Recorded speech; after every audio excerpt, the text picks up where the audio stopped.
dans le cadre de ce colloque, d'abord, je voudrais vous remercier de m'avoir invité à participer à ce colloque et dire à quel point je suis désolée de ne pas être là en présentiel, mais ça aurait été vraiment trop compliqué. Et puis, simplement, je vous précise que je suis un peu bavarde, donc n'hésitez pas à me couper. Donc, je vais commencer cette présentation, si vous voulez bien avancer, par faire une petite courte réflexion sur les formulaires en général. Et ensuite, je poserai une question liée à ces outils d'aide à la décision. Est-ce que ces outils limitent l'activité décisionnelle en supprimant ou en effaçant l'espace de décision qui est propre à l'application d'une règle générale à une situation particulière? Et pour illustrer mon propos, je prendrai un exemple, qui est l'exemple des outils d'aide à la décision en matière de pension alimentaire pour enfants. Et je constaterai le lien, alors je ne sais pas s'il est systématique, mais la question se pose, entre le développement des outils d'aide à la décision et l'externalisation de la décision, que ce soit de la justice ou de l'administration. Alors, slide suivante. Sur cette réflexion générale, je serai très rapide. D'abord, je pense qu'il faut remarquer que ces formulaires répondent à une logique de droit quérable, c'est-à-dire qu'il me semble qu'il existe des formulaires quand il s'agit de formuler une demande et de fournir éventuellement des justificatifs, et que donc les formulaires ont pour objet de transférer le travail de formulation de la demande sur les usagers qui doivent remplir le formulaire. Et que du formulaire à la dématérialisation, il n'y a qu'un pas, mais peut-être que ça ne change pas la nature même des effets du formulaire sur le fonctionnement du droit. Par contre, ça constitue une difficulté supplémentaire d'accès au droit via la fracture numérique et via l'impossibilité maintenant d'accéder à un professionnel pour discuter de la façon dont on pourrait bien remplir ce formulaire. Et sur la question des droits quérables, je voudrais simplement signaler que justement, sur la France, il y a un débat en cours à propos du RSA, le revenu de solidarité active, qui est le revenu minimum qui existe en France, où l'on considère qu'il y a 34% de non-recours, c'est-à-dire 34% des personnes qui pourraient prétendre à ce droit qui n'y recourent pas, pour des questions de complications d'accès. Et donc, il y a un débat sur la possibilité de rendre ce droit portable, c'est-à-dire ne plus attendre une demande et le fait que soit rempli un formulaire pour distribuer ce type de droits sociaux. Deuxième réflexion, la slide suivante, ces formulaires ont une logique de rationalisation. Slide suivante, s'il vous plaît. Une logique de rationalisation de l'activité administrative. Et je donnerai simplement pour exemple ce qui s'est passé en France à propos des formulaires, où dès 1966 a été, non, la précédente, la slide précédente, s'il vous plaît, voilà, où dès 1966 a été créé un centre d'enregistrement et de révision des formulaires administratifs qui existe toujours, qui a fait un travail dès les années 60, donc de recensement, d'analyse, d'élimination, d'unification, de simplification des formulaires. Et donc maintenant, on a dans les relations entre le public et l'administration, ou avec la justice, des formulaires dits formulaires CERFA labellisés, qui sont en principe unifiés sur la totalité du territoire, accessibles en ligne sous un système de servicepublic.fr, organisé par le code des relations entre le public et l'administration, dont il a fallu quand même dire qu'ils étaient obligatoires pour l'administration et qui fonctionnent aussi parfois pour la saisine de la justice. Et avec la dématérialisation progressive, on se rend compte qu'il existe une forme nouvelle de formulaire, même si leur forme change, mais qui poursuivent la même logique de rationalisation, et on le verra dans mon exemple, qui sont des simulateurs de calcul. Excusez-moi. Le slide suivante. Troisième réflexion générale sur les formulaires. Ils ont une logique de simplification.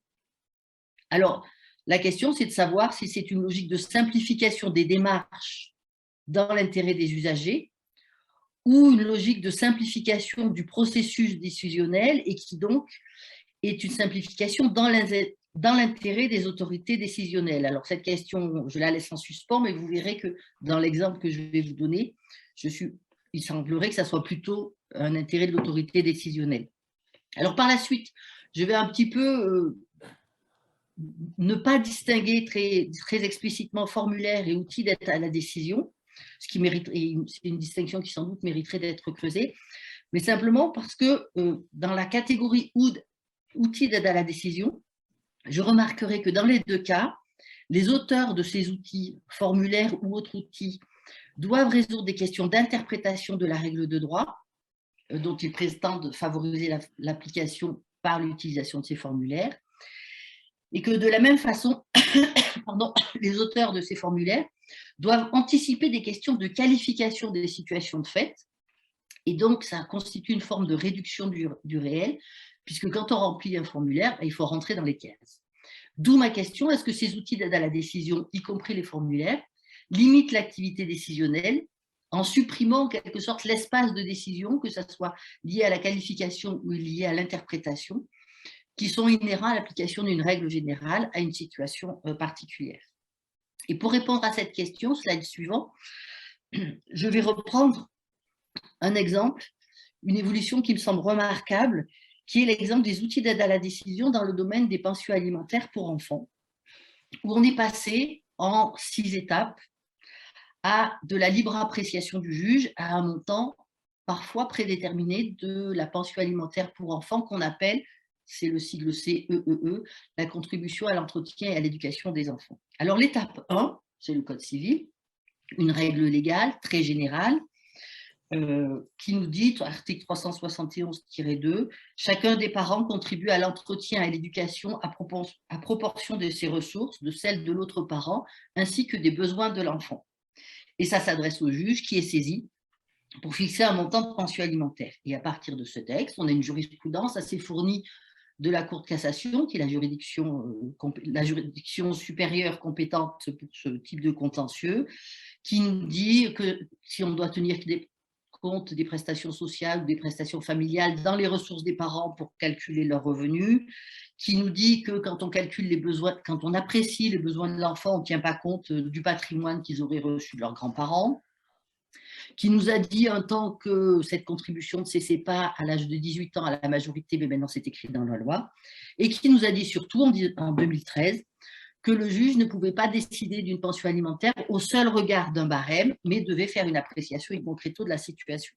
Donc c'est l'application traditionnelle de la loi par un juge qui a une large marge de manœuvre.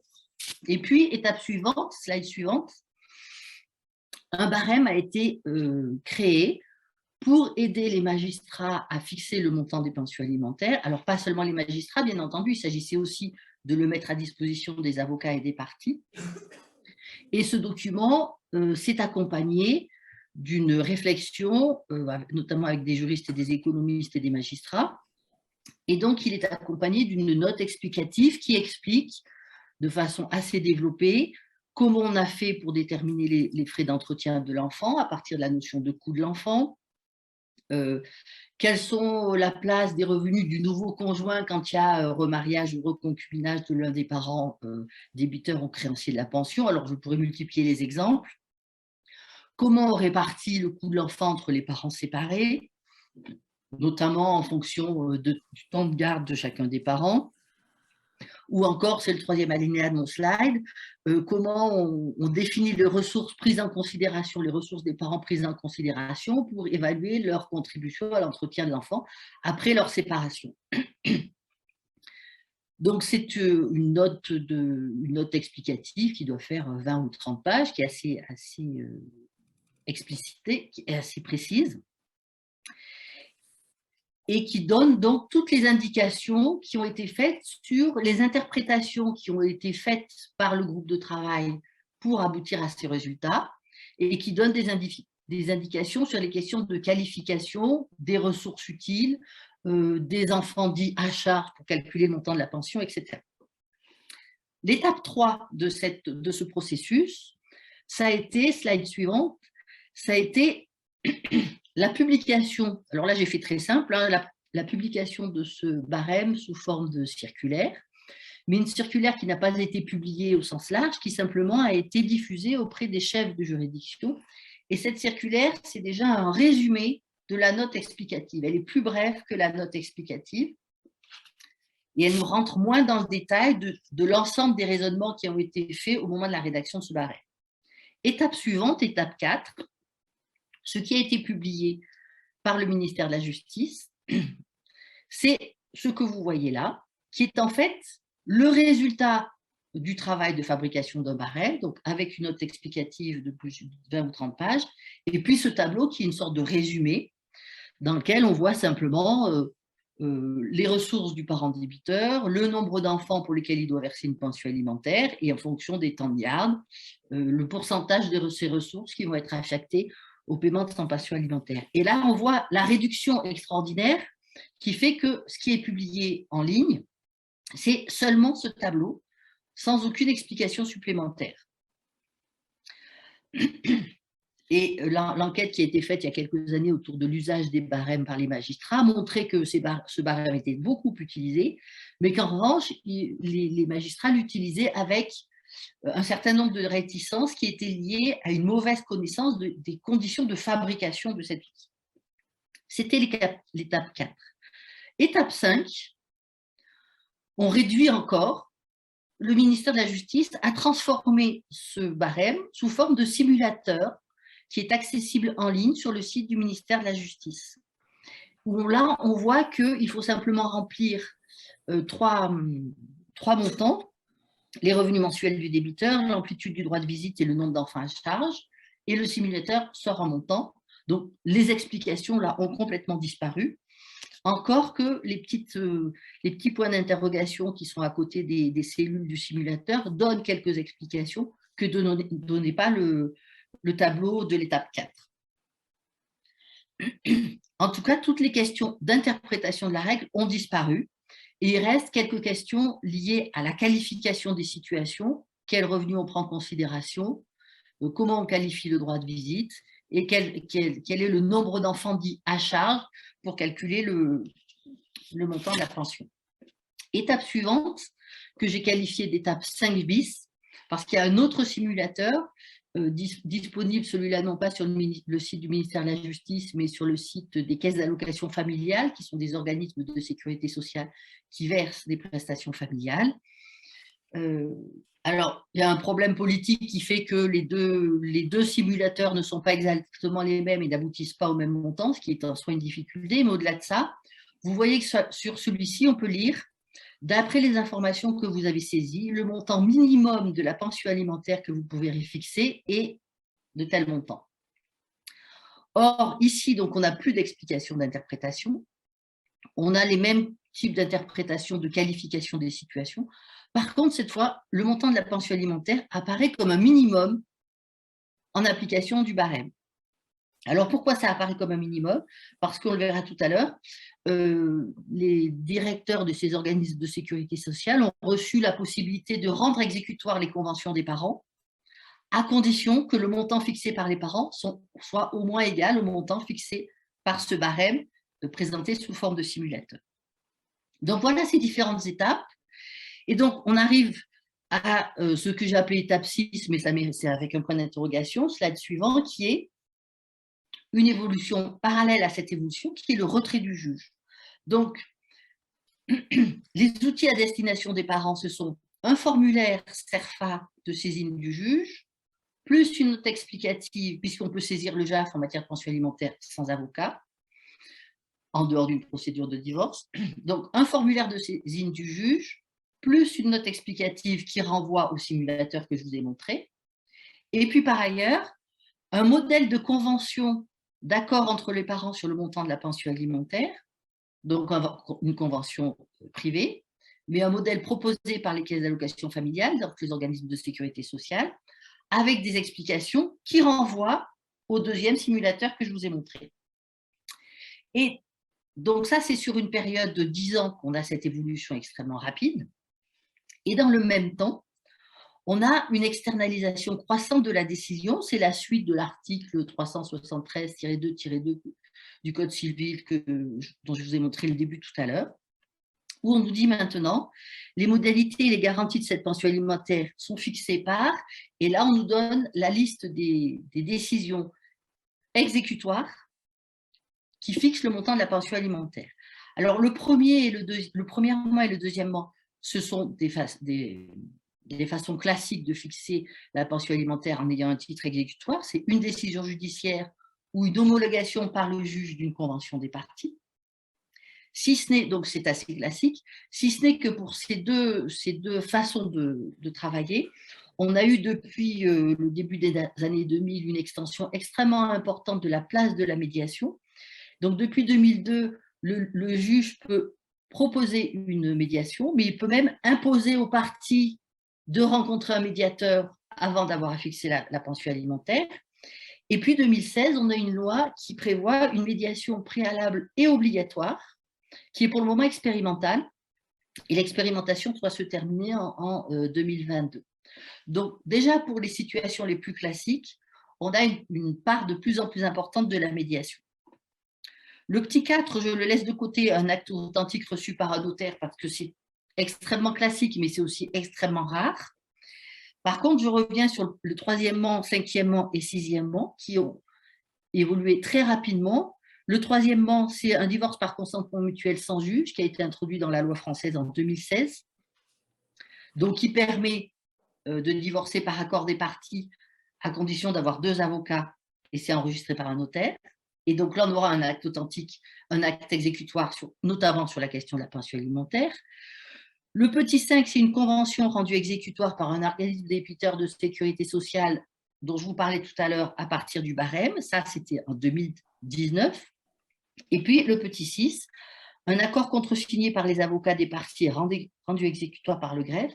C'est une toute nouvelle façon d'obtenir un titre exécutoire et donc qui rentre en application en 2022, qui est un accord sous seing privé contresigné par 2 avocats, c'est-à-dire un avocat par partie, et qui va être rendu exécutoire simplement en passant par le greffe, sans un contrôle par le juge. Et donc, les modifications, le divorce par consentement mutuel et l'acte contresigné par les avocats imposent d'avoir un avocat chacun et donc éventuellement de sortir des modèles type barème présentés par les simulateurs. En revanche, la solution permise depuis 2019 d'avoir un titre exécutoire par décision d'un directeur d'établissement d'organisme de sécurité sociale, là, il n'y a pas d'avocat, il n'existe que le barème comme référence pour les parties. Donc, conclusion, j'espère que j'ai à peu près respecté mon temps. Donc, conclusion, slide suivant.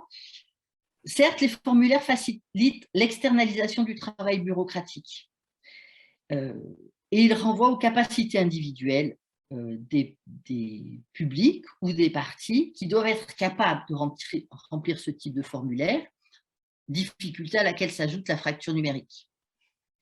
Et cette externalisation, elle se fait aussi dans le domaine de la justice où le CERFA, dont je vous ai parlé, produit aussi des formulaires de saisine de la justice sans avocat.